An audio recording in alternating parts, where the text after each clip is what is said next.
कल्पना कीजिए कि नोटबंदी की तरह भारत सरकार ने रातों रात एक नए नियम की घोषणा कर दी। किसी व्यक्ति को जान से मारने वाला या किसी स्त्री के साथ दुराचार करने वाले अपराधी को हमेशा के लिए सेंटिनल आइलैंड पर छोड़ दिया जाएगा। इस द्वीप पर उस व्यक्ति का क्या होगा, इसे जानने के लिए आइए कल्पना करते हैं। रात को एक गहरी नींद लेने के बाद सुबह जब आपकी आंख खुलती है तो चारों तरफ दूर दूर तक फैला हुआ नीला समुद्र दिखाई देता है और आपके पीछे एक विशाल घना जंगल।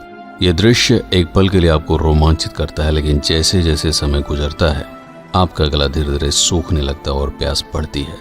जब आप प्यास मिटाने के लिए समुद्र का पानी पीने की कोशिश करते हैं तो पानी में घुला हुआ नमक आपकी प्यास को मिटाने की जगह और अधिक बढ़ा देता है। कुछ और घंटे बीतते हैं और पेट की भूख आपके ऊपर हावी होने लगती है। खाने की तलाश में आप पूरे जंगल में भटकते हैं। यहाँ पर ऐसा कोई पेड़ नहीं जिस पर आपके जाने पहचाने फल लगते हों। यहाँ तक कि समुद्र के किनारे उगने वाले नारियल या खजूर के पेड़ भी नहीं। हताश निराश आप समुद्र के किनारे वापस लौटते हैं मछलियां पकड़ने के लिए, पर यह इतना आसान भी नहीं है।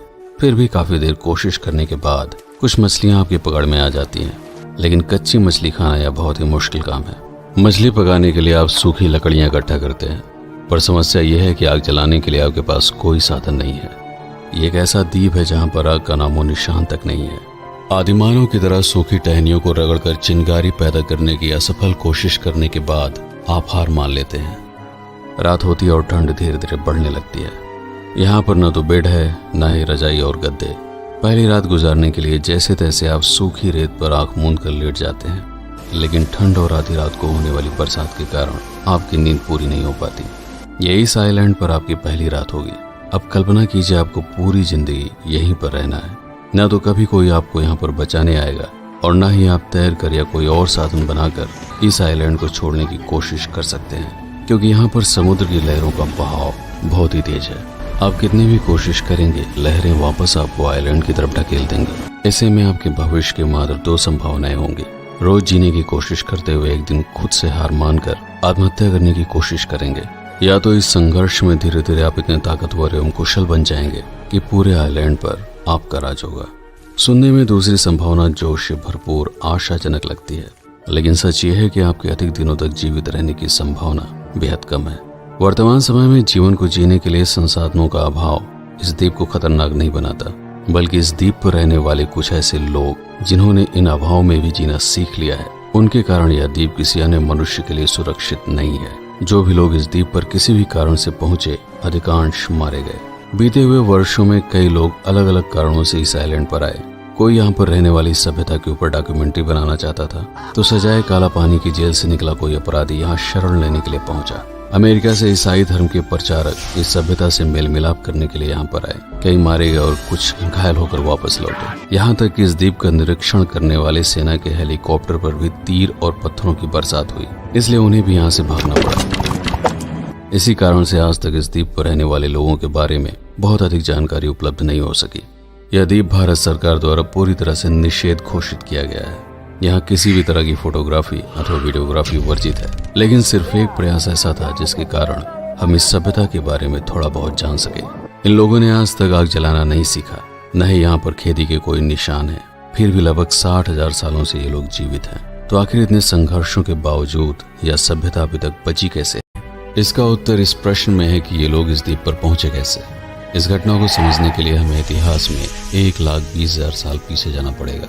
इस द्वीप से बहुत दूर दक्षिण अफ्रीका।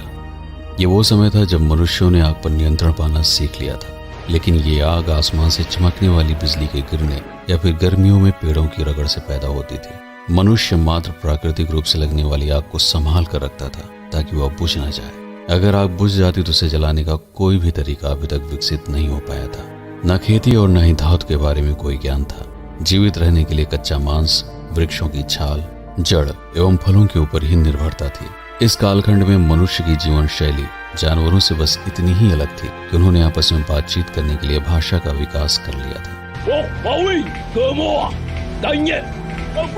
जिससे शिकार करते समय आपसी तालमेल बेहतर होता था। न तो कोई समाज था, न गांव, न ही रहने के लिए झोपड़ी।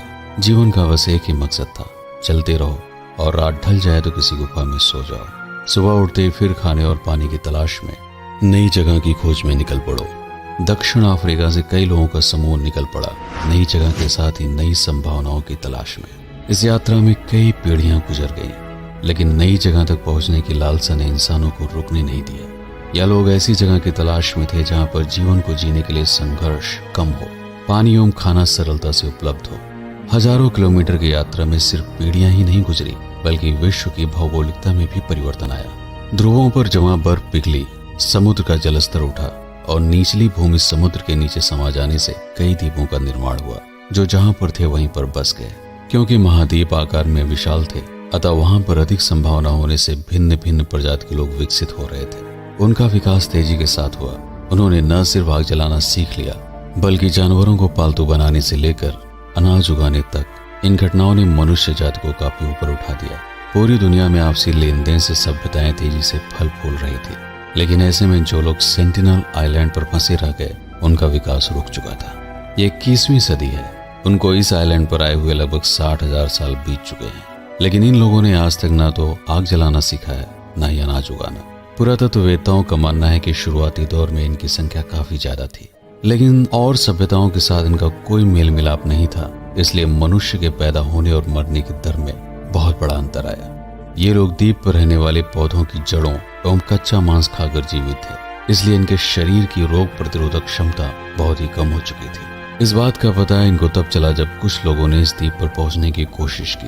परिणाम ये निकला कि उनके शरीर में रहने वाले जीवाणुओं के संक्रमण से यहाँ के लोग बीमार होने लगे। द्वीप पर रहने वाले कई लोग मारे गए। यह सबसे बड़ा कारण था कि उन्होंने ये तय कर लिया कि अब इस द्वीप पर अगर कोई बाहरी व्यक्ति आता है तो उसे मार देना ही उनके जीवित रहने के लिए आवश्यक है। इनकी इसी आक्रामकता ने इस द्वीप को विश्व का सबसे खतरनाक एवं पुरानी मानव सभ्यता का संरक्षक बना दिया है। भारत सरकार ने इस द्वीप के चारों तरफ 4 मील का समुद्री क्षेत्र अन्य लोगों के आने जाने के लिए निषेध कर दिया है, ताकि इस द्वीप पर रहने वाले सेंटिनल वासी सदैव सुरक्षित रहें। इस वीडियो को देखने के बाद आपके दिमाग में 2 विचार आ रहे होंगे कि क्या कभी हम इस आइलैंड पर जाकर 60,000 साल पुरानी सभ्यता को देखकर अपने पूर्वजों के जीवन को समझ पाएंगे। दूसरा विचार यह हो सकता है कि जब इस द्वीप पर कुछ है ही नहीं तो वहां पर जाने का क्या फायदा। इन लोगों को उसी आइलैंड पर रहने देना चाहिए। इसके अलावा अगर कोई और विचार आ रहा हो तो उसे नीचे कमेंट में अवश्य लिखें। वीडियो को लाइक और शेयर करना ना भूलें।